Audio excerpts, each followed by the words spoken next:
Hi, I'm Jane Pfeiffer with Fieldtrip. Fieldtrip is on a mission to help nonprofits multiply their mission by reducing the friction and the cost of lost opportunities because people don't know who they are, understand what they do, or see the benefit of solving important social issues and how it impacts their world and makes their world better.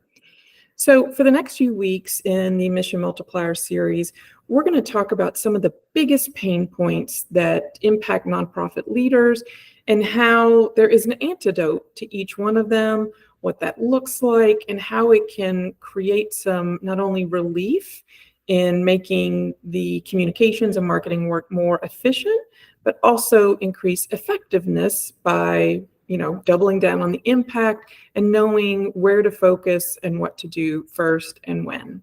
The nonprofit business model is under incredible pressure. The relevance for what you do is increasing, the need is increasing, but the friction around resources, people, time, money, everything is just becoming more difficult. What used to work is no longer working. And so purpose-driven organizations have to find a way to operate in a new way to operate to deliver different results. You know the definition of insanity: do the same thing over and over again and expect a different result. Well, we can't just hope it gets better. We have to make it happen.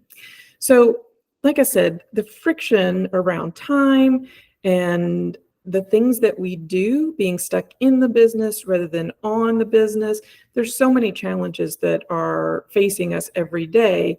We have to look to find new and different ways. So what's often missed is the simplicity of some changes that can be made can have incredible differences. And shifting towards new beliefs around marketing and communications and our habits and what we pay attention to can reduce these costs of lost opportunities, connect and nurture audiences, and multiply the sustainability and the impact of your mission. So for today's episode, we're going to return to that pain point that I've mentioned before. The relevance and the need for your mission is increasing at a rapid rate, but the friction around what you do, the time, resources, and financials that you need to perform the mission are also increasing at an exponential rate. It's a mathematical formula that just won't play out. It's not going to resolve itself. So how do we do things differently? And the antidote for today is to focus on one audience. As communicators and marketers in the organization, we think about all the different people that we need to influence: community partners, sponsors, individual donors, our clients, our employees, legislators. The list goes on and on and on. And so that's a lot of people. And what we tend up doing is taking a single piece of communication, let's call it the email newsletter, and create one version and send it out to everyone and hope for the best. We can make our jobs easier by focusing on and prioritizing one audience, and by knowing and understanding that audience, everyone else will come along. So that one audience is most often our beneficiaries. Now, this isn't always the case, and we're going to talk about that a little later, but the vast majority of the time, the most important audience are the people that we serve. And by focusing on them, telling about the world through their eyes, their perspectives, when our website meets and greets them where they are and how our organization can help them, how we recognize their need, we know the hurdles that are in their way. We are convincing others that we're an expert in our field, that we understand the needs, priorities, and obstacles of our beneficiaries or clients or patients or, whatever term you might use, just so thoroughly that that's who we talk to. We focus on them, and others don't go away because we're not talking to them. They will actually invest more in us because of the belief that we're authentic and knowledgeable. And they see it. It's evidence that we are doing and living the mission in everything, in our communication, everything that we produce. So they believe and come along as a result of that. And the impact is that your organization is seen as a solution because you're working on solving a problem as opposed to just another provider in probably a crowded sector that is asking for money, asking for volunteers, asking for support, asking to change opinions. Here's how you know when the beneficiary is your audience and when it might not. So at the organizational level, we are going to talk about a fictitious nonprofit that helps create financial equity through home ownership and all the services and support that is required to do that. So when we look beyond the organizational level and we look at the department or the program level, we see 5 different service lines. So first is real estate development, knowing how and where to secure property, what can be developed, what's going to have challenges, where selling opportunities are going to be great, and where the need is the greatest. So that's the first division. The second is consulting with other nonprofits or community entities on how to create affordable housing within their neighborhoods. And third is multifamily housing, the physical building of multifamily units to create quality, safe, and secure housing at a price that is affordable and in a model that is sustainable and safe and scalable.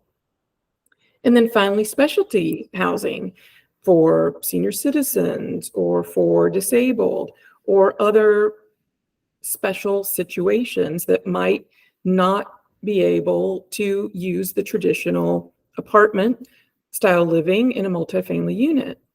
And then last but not least is what would probably be the smallest division, is the home ownership. In this organization, these other departments and programs exist in order to make the last division possible. If you were to remove that last program, it's really an affordable housing nonprofit, and there are plenty of them out there.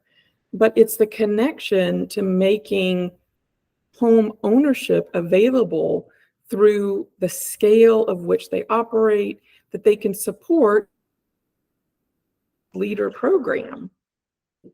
And that's what makes this organization more unique than others. Now, let's take this to the functional level. Under real estate development, this allows the organization to take on risk, to scale, to convene people around incentives that might be needed for this real estate development, and it funds the vision. In consulting, it's how to replicate because there's such a dire need for affordable housing. So no organization can create a hold on it. We need everybody to think about how to solve this problem. And then within multifamily housing, the function is, again, housing stability and safety. Under specialty, it's the same, benefits.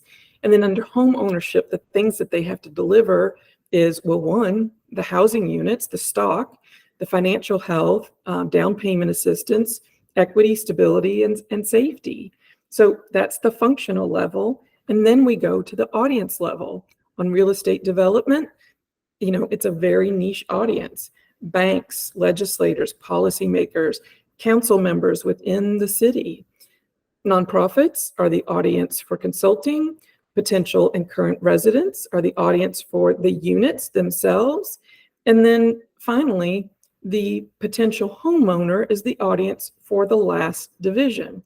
Again, if we were to look at this through staff members, through volume in terms of transactions or revenue and expenses, this last service line would be at the bottom of the list. But from a marketing and communication standpoint, this is where we prioritize. Because by prioritizing this, all the other audiences, including those who live in the apartments, those other nonprofits, the council member, believe in what the organization is committed to, see what makes them different, and knows what the support is ultimately resulting in. So That's the one audience that we prioritize on the website, in the advertising. When it comes down to your email newsletter, it should be the entry and headline article, something directed to potential homeowners, and then support it with additional content for your other audiences. Now, let's go back to how this program works.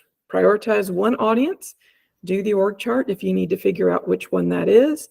Demonstrate your knowledge, expertise by prioritizing and communicating with and for that audience. And as a result, other audiences come along with you because they see you as a solution. Now, in the rare case that this doesn't make sense to you, then there are exceptions. The exceptions being that your beneficiary does not opt in or approach you for services. So, for example, your beneficiary might be children, or it might be people leaving incarceration. There is no choice that's made by the beneficiary to come to you or to seek services. It's made by someone else. So in that case, we would do the same exercise, but look for the key audience that all the others will support in a different way than the way they want to support those who have, suffered from child abuse or some of those other exceptions. We'll walk through that again. So here, it's also still important, though, that you demonstrate your expertise and knowledge. Donors are rarely the one audience. So don't go there as, oh, I know exactly who it is, because I will challenge you that the donor is not the priority audience. But again, we're looking for that position as a solution. Let's take a look at one of those exceptions, OCAS, Oregon Child Abuse Solutions. This is a Fieldtrip client, and they work in the state of Oregon to help prevent and heal from child abuse. When working with the organization, we outlined 3 programs or service areas. The first is intervention.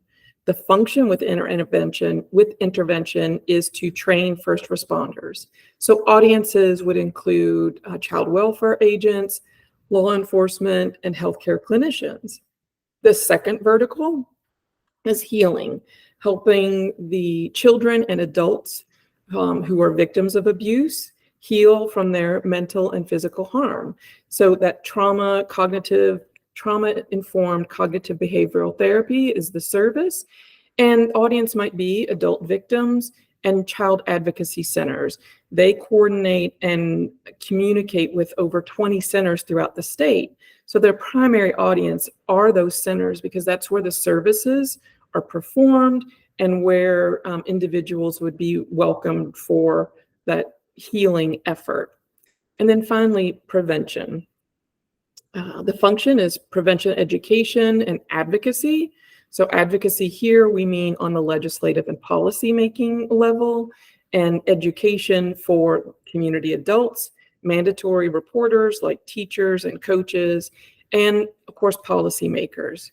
So when you look at these 3, nowhere is the beneficiary the primary audience that we should communicate to.